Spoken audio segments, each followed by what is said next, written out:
I love horror games. Horror games hate me. I love the adrenaline rush of a good old jump scare. Hello there.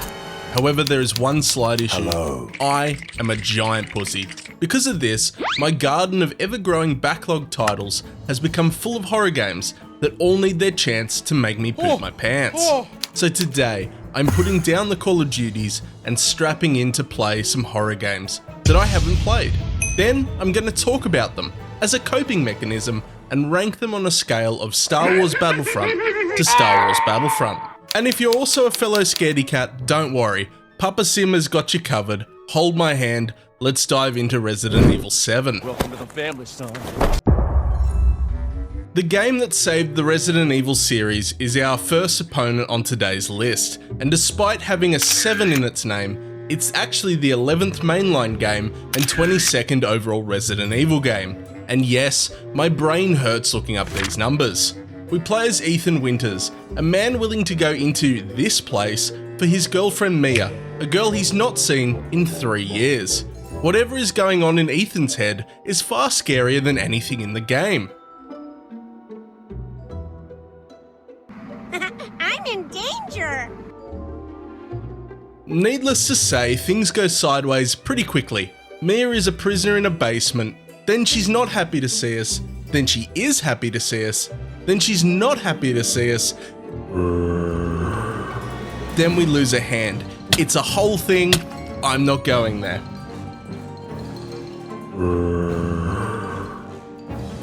That is until Daddy comes to intervene. Welcome to the family, son. We wake up just in time for dinner in the Baker house and are introduced to our boss fights for this game, and Grandma, unassuming, harmless Grandma. Now, Resident Evil 7 is about two things. One, surviving the Baker house, a house that seemingly does not end and must seriously smell of feet and stale milk. And two, absolutely destroying Ethan's limbs. The devs have a fear of hands and feet with all this de-limbing.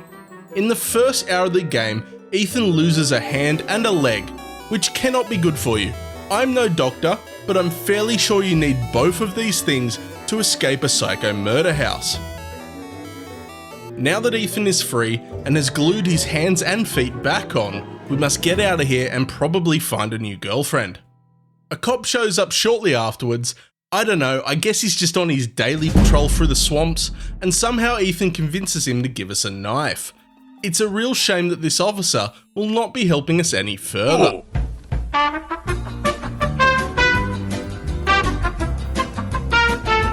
Between the puzzles and mouldy boys in the basement, this is not an easy task. The gameplay cycle can be broken down into Ethan finds a new section of the house, Ethan must find items in new section to open thing. Ethan is chased by insert Baker member here, Ethan must murder said Baker. And that, my friends, is a winning horror formula right there. The devs were cooking with this game. The scares here are plenty too, especially in the first half of the game. Between Jack stalking me around the house while I look for damn dog heads and Marguerite calling me a shitcock, which was kinda rude now that I think about it. My heart was copping a real beating. Even the boss fights between the two were great. You have PapaSym versus Daddy Jack. It was a pay-per-view for the ages. Chainsaw versus double chainsaw in a no-holds cage match. Tis but a scratch. A scratch? Your arm's off. No, it isn't. Well, what's that then? I've heard worse. You liar! Come on, you... Maggoty Marge versus PapaSym in a buggy broken down house brawl. What more could you want?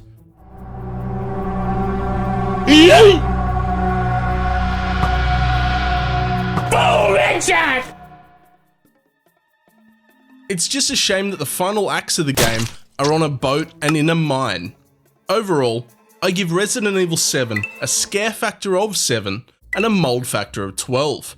That leaves an overall rating of 8 out of 10. Less boats, more bleach please. Fears to fathom Home Alone. From one series with a million entries to another series with a million entries, we have Chapter 1, Home Alone. This game is about a boy alone on Christmas Eve when two burglars show up. Nope, Wait, hold on, that's the other Home Alone. Supervise your children, people. Fears to Fathom Home Alone is about a 14-year-old boy I like to call Malcolm, who is just hanging out for the weekend, in the middle of his house. Oh, and he's being spammed by his mum about staying safe, not buying pizza, and remembering to lock the doors. That is until a creepy man comes a-knocking. The game starts out exactly how about 50% of horror games start out. We wake up, explore the house a little, get accustomed to our normal life, kick back, watch some TV. I mean, it sounds like the kind of night teenage sim dreamed of. I mean, everything about our house screams normal. Normal fridge, normal lasagna, normal TV, creepy lack of decorations, but overall, this is a normal ass house, my friends. A massive upgrade from the Baker house in our last entry, not a spot of mold in sight. Things are looking up for my bravery. That is, until Mum sends us a photo of someone outside the front door, which is just not a great scenario to be in. Mrs. Paula across the street has spotted this guy scoping the joint out McAllister style, and instead of doing something about it, sent Mum a photo. Way to go, Paula. Way to go. The music is thumping, things are randomly bumping, and this dude is just staring at the door like a total creeper. The spooky game is now spooking, ladies and gentlemen. Now, if there is one thing you should know about me besides that I'm a pussy, it's that I'm a dumbass. Mum texts me not to open the front door, so what do? I open the front door, and bam, my tidy whities are soiled. Surprise, motherfucker. The game doesn't even give you a game over screen, it just kicks you straight back to your Steam library. But I'm no quitter. I load right back in, this time playing smarter. I grab the lasagna smarter. I turn the TV on smarter. I notice someone already in my house. Smarter.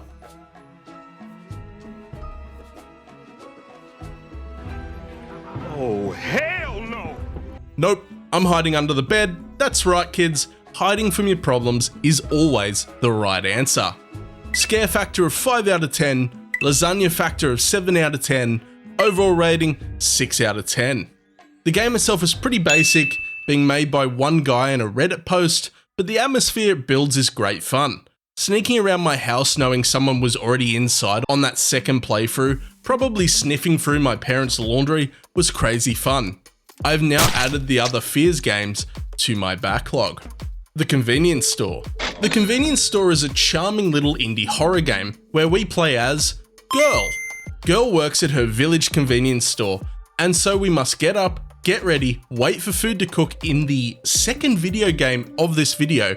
Is that a horror staple? Is waiting on a meal part of the horror bingo card? With dinner done, Girl pops on over to work through the darkest town in history. No wonder you guys have a horror issue. Turn on the lights, damn it. The convenience store itself is where the horror truly occurs though, as you're forced to interact with customers.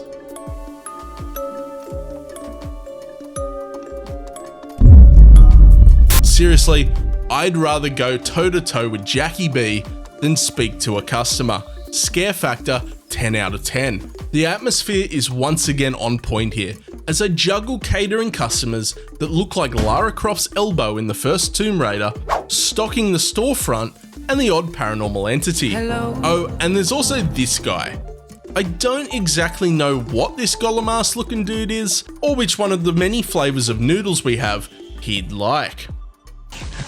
To us, raw and wriggling.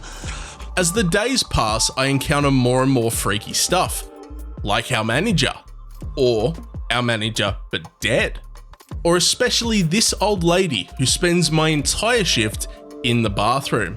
And don't even get me started on the ghosts around this place. Is this what it feels like to work at a McDonald's, or is this a Domino's kind of haunting? Scare factor, 4 out of 10. Noodle variety, 10 out of 10.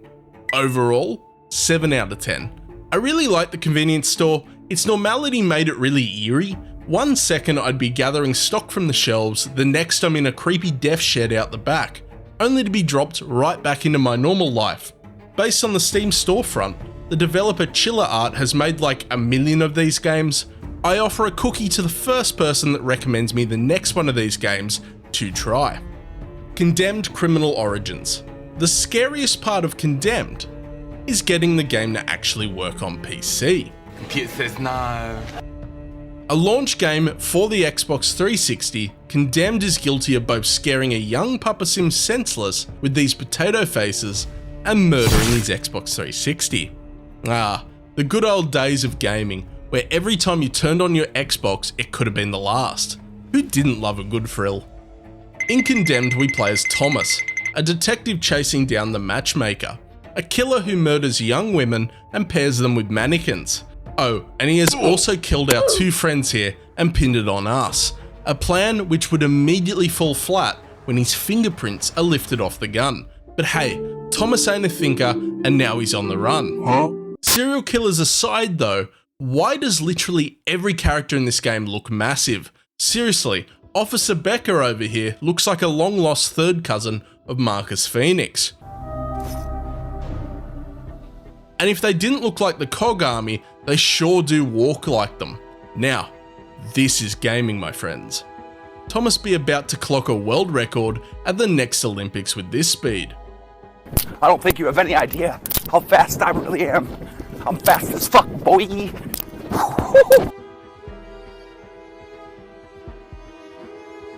Now, the aim of the game here is to investigate the city's grimiest locations and develop a real appreciation for janitors. Seriously, some Airwick would do wonders for the deco of this place. Oh, and you also beat the ever-loving snot out of psycho junkies. Seriously, this game is heavier than like every Warhammer 40k character combined.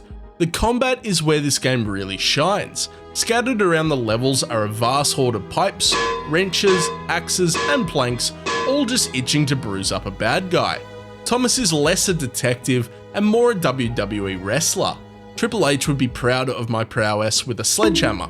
A lot of the horror in Condemned is less from jump scares and more from the atmosphere, much like both Fears to Fathom and the convenience store. The settings are both very grounded and believable. If you know about the department store, you know about the department store, am I right, fellas?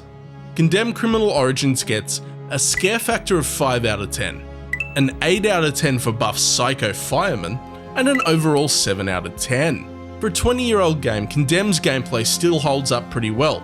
It's just a shame you need to summon a demon, learn Latin, and cook the game a 5-star meal just to get it to run on PC. And rounding off our list is possibly the most uncomfortable game I have ever played, the Mortuary Assistant. Or as it should be called, the game that made PapaSym poop his pants. This is a simulation game. You know, the kind of game that forces you to work a hard labour job from the safety of your Ugg boots. Or live out your fantasies of being a bee. Why does this game exist? The Mortuary Assistant, however, does things a little differently to your standard sim. It deviates on the brow sweating formula by scaring the player to tears. Come over here and kiss me on my hot mouth. I'm feeling romantical. This game took me on one hell of an emotional roller coaster. The game loop is really simple on paper. There are 3 bodies in the fridge out the back, tend to them and chuck them back in the fridge. Simple, right? Want to zip tie someone's mouth shut? Bam, jump scare. Want to clean the body pump? Bam, jump scare. Want to research which demon is nibbling at your knuckles? Bam, grandma. Grandma? Do you want to play hide and seek? The game is unrelenting and my dumbass played the game at Christmas. So I had Demon Santa ruining both my underwear and my joy of Christmas. I'm not leaving cookies and milk out for you next year, you holly jolly asshole. Santa ruining my childhood aside, let's talk about the bits and bobs that make up the Mortuary Assistant. We play as Rebecca, a college graduate looking to pursue a degree in mortuary practices. Just remember, work-life balance is important, especially when a demon could possess you at any time.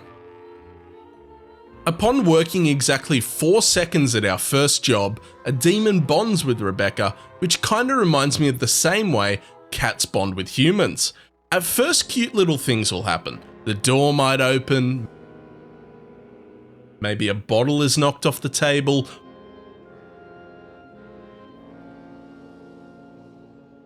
odd noises down the hallway. I really cannot tell demons from cats at this point.